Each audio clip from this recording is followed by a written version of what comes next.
मंगलवार को जिला स्तरीय वन महोत्सव लघु सचिवालय परिसर टोहाना में मनाया गया। इस अवसर पर 10,000 पौधे निःशुल्क बांटे गए और 5,000 पौधे सड़कों और नहरों पर लगाए गए। हरियाणा के पंचायत मंत्री देवेंद्र सिंह बबली ने लघु सचिवालय परिसर में पौधा लगाकर कार्यक्रम का शुभारंभ किया। वहीं राज्य स्तरीय कार्यक्रम को मुख्यमंत्री मनोहर लाल ने कुरुक्षेत्र से संबोधित किया, जिसका सीधा प्रसारण जिला और उपमंडल स्तर पर देखा गया। मुख्यमंत्री मनोहर लाल ने वन महोत्सव के अवसर पर संबोधित करते हुए पूरे प्रदेशवासियों को वन महोत्सव की शुभकामनाएं दी। उन्होंने वन महोत्सव के अवसर पर स्वतंत्रता सेनानी मंगल पांडे को भी याद करते हुए उन्हें नमन किया। सब बंधु मेरी बात को सुन रहे हैं तो वो लोग अपने पुराने पेड़ों को वन विभाग की वेबसाइट के ऊपर दर्ज करें कि हमारा जो पेड़ है वो 75 वर्षीय आयु से बड़ा पेड़ है। और फिर FRI इंस्टीट्यूट है, फॉरेस्ट रिसर्च इंस्टीट्यूट देहरादून, वहां पर पेड़ की आयु कितनी है इसको नापने के लिए उनके पास विधि है। हम उनको बुला करके ऐसे सब पेड़ों की आयु उसको एक प्रकार से वेरीफाई कराएंगे और 2500 रुपया साल का उसके रख रखाव के लिए। कल को अगर संस्थाएं कहते हैं कि रख रखाव में ज्यादा खर्च आता है तो हम इसको बढ़ा भी सकते हैं। हम चाहते हैं कि जो निशानी हमारी देवता के रूप में है, जगह जगह जो होती है विकास के काम के नाते करनी पड़ती है। हरियाणा के विकास एवं पंचायत मंत्री देवेंद्र सिंह बबली ने संबोधित करते हुए कहा कि कोरोना महामारी की समस्या आई तो हमें ऑक्सीजन का महत्व पता लगा। उन्होंने कहा कि भविष्य में जितने किसान परिवार है सबको अपने खेतों में पेड़ लगाने अवश्य चाहिए। आए हुए सभी अन्य विभागों के अधिकारीगण, कर्मचारीगण, यहाँ इस प्रोग्राम में पहुंचे हुए सभी स्कूलों से आए हुए हमारे छात्र छात्राएं, हमारी बहनें, हमारे बड़े बुजुर्ग, मेरे पिता तुल्य, हमारे नौजवान साथी, सबसे पहले तो आज इस वन महोत्सव की मैं आप सबको बहुत बहुत बधाई देता हूँ। अभी आपने थोड़ी देर पहले माननीय मुख्यमंत्री जी का संबोधन सुना और आज एक बहुत ही क्रांतिकारी के जिन्होंने 1857 में आजादी की अलग जगाई, मंगल पांडे जी की भी जन्म जयंती है, हम उनको भी नमन करते हैं। मैं मेरे टोहाना वासियों की तरफ से उनको भी चरणों में नमन करता हूँ। साथियों, हम सब जानते हैं क्योंकि हम ग्रामीण अंचल से जुड़े हुए हैं और जो पेड़ पौधे हैं इनका हमारे जीवन में कितना अहम महत्व है। अभी पूरी डिटेल में माननीय मुख्यमंत्री मनोहर लाल जी ने आपको बताया, मेरे से पहले DC साहब ने भी आपको बताया और हम सबको भी इस बात को समझ लेना होगा कि पिछले दिनों जब कोविड की समस्या आई, जब हमें महसूस हुआ कि ऑक्सीजन की कितनी हमें जरूरत है। आज पर्यावरण जो हमारे मौसम में समय से पहले गर्मी आ जाना, ठंड का कम होना, एक ये परिवर्तन है, ये भी कहीं न कहीं जो हम हमारे वनों को अच्छी तरीके से, हमारे पेड़ पौधों को नहीं उनका पालन पोषण कर पा रहे हैं, उसका ये भविष्य में इसका कोई ज्यादा अच्छा संदेश नहीं जाएगा। साथियों, खेतीबाड़ी परिवार में जितने भी हमारे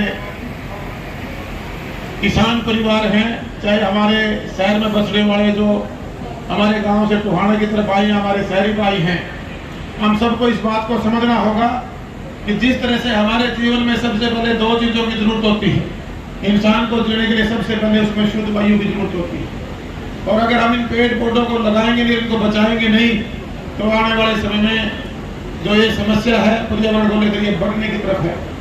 हमारे जो वन विभाग के अधिकारी हैं, मैं इनका धन्यवाद करना चाहूंगा क्योंकि मैंने करीबन हम हर साल जब से हमारी जो सोशल टीम खड़ी हुई है टोहाना में, लगभग 15 साल से हर साल ये मेरा सौभाग्य है कि मेरे टोहाना के लोग मुझे आशीर्वाद के रूप में 7 अगस्त को हम हर साल पौधारोपण करते हैं। ये सावन का महीना है भाई, 30 त्योहारों का महीना है। हम हमारे परिवारों में हमारी बहन बेटियों को शुभकामनाएं देने के लिए आते जाते हैं। इसी प्रकार से इस महीने को, सावन के महीने को जैसे हरा भरा आप देखोगे पूरा का पूरा हरियाणा प्रदेश, जिसको हरित क्रांति के नाम से जाना जाता है, हरा भरा प्रदेश कहा जाता है। ये पूरे पेड़ नहा धोकर बारिश की वजह से इतने सुंदर लगते हैं। मैं इतना ही कहना चाहूंगा कि इनको हमने बचाना है और ज्यादा से ज्यादा पौधे हम ये प्रण ले लें कि एक पौधा अगर हर घर का एक सदस्य भी अगर लगा के उसका पालन पोषण शुरू कर दे तो वो ये समझ ले कि वो जितना अपने जीवन में जितनी ऑक्सीजन को यूज करता है वो उतनी ऑक्सीजन अपने लिए पैदा भी कर सकता है, पेड़ का पालन पोषण करके। मैं पूरे जिला वासियों से, खासतौर से मेरे टोहान का वासियों से, प्रदेश वासियों से अपील करूंगा कि ज्यादा से ज्यादा हमें पौधारोपण करना है। और अभी बहुत सी स्कीमें ऐसी, अभी मुख्यमंत्री जी बता रहे थे, ये जो किसान भाई हैं, जो हमारा नहरों का शहर है, नदियों का शहर है, इसके पास बहुत सी ऐसी जमीन थी जो हमारे नहरों के पास खाली पड़ी हुई थी। हमने चिन्हित किया करीबन 300 एकड़ के आसपास जमीन डिपार्टमेंट ने अपनी पोजीशन पर लेकर उसमें लाखों पेड़ों के लगाने की व्यवस्था की है। और उसके किसान के खेत के पास जो पौधा लगेगा, ये सरकार की स्कीम है, उसमें आप फलदार पौधे लगवा सकते हैं। उस पौधे से ऑक्सीजन पूरे पर्यावरण को शुद्ध करेगी और जो उसके फल फ्रूट होंगे उस पर किसान का अधिकार है। इसलिए हमें या विभाग के अधिकारी बैठे हैं, इस बातों से हमारे किसान भाइयों को आपको जागरूक करना होगा, सचेत करना होगा। दूसरा, जो जिनकी लंबी आयु है वो पौधे भी लगाए जाए। अगर आप आज से 20, 25, 30 साल पहले हमारे गांव का देखेंगे, जो रहन सहन था, जो हमारे गांव के बाहर का एरिया होता था, तो वहाँ बहुत बड़े बड़े बड़ के, नीम के, टाली के हमारे वृक्ष लगे होते थे और खाली जगहों पर हमारे जहाँ पशुओं का ठहराव का स्थान होता था। आज कहीं न कहीं वहाँ भी बहुत कमी आई है। हमारे खेतों की बाउंड्री पर हम बहुत पेड़ पौधे लगाते थे। पिछले दिनों में हम देखेंगे कि हमने पैदावार तो बढ़ा ली, लेकिन जो पर्यावरण की समस्या हम आज को देख रहे हैं, हमें कल को भी देखना होगा। क्योंकि अगर हमारा आज सुरक्षित है तभी हमारा कल सुरक्षित होगा। इसलिए मैं ज्यादा कुछ नहीं कहूंगा, आप सब से अनुरोध करूंगा, आज आप सब इस प्रोग्राम में आए हैं, मैं आपका अभिनंदन भी करता हूं, स्वागत भी करता हूं और आपसे एक अनुरोध भी करता हूं कि आप इस महीने में, क्योंकि इस महीने में बारिश का महीना है, सावन का महीना है, जितने पौधे लगाएंगे, अगर उसको ढंग से पालन पोषण करेंगे तो 100% पेड़ भी हम उनको चला सकते हैं और वो पेड़ मरेंगे नहीं। तो आप सभी एक एक पौधा। लेटेस्ट वीडियोस के लिए अभी सब्सक्राइब करें A1 हरियाणा को और प्रेस करें बेल आइकन ताकि सभी अपडेट्स आपको मिले सबसे पहले।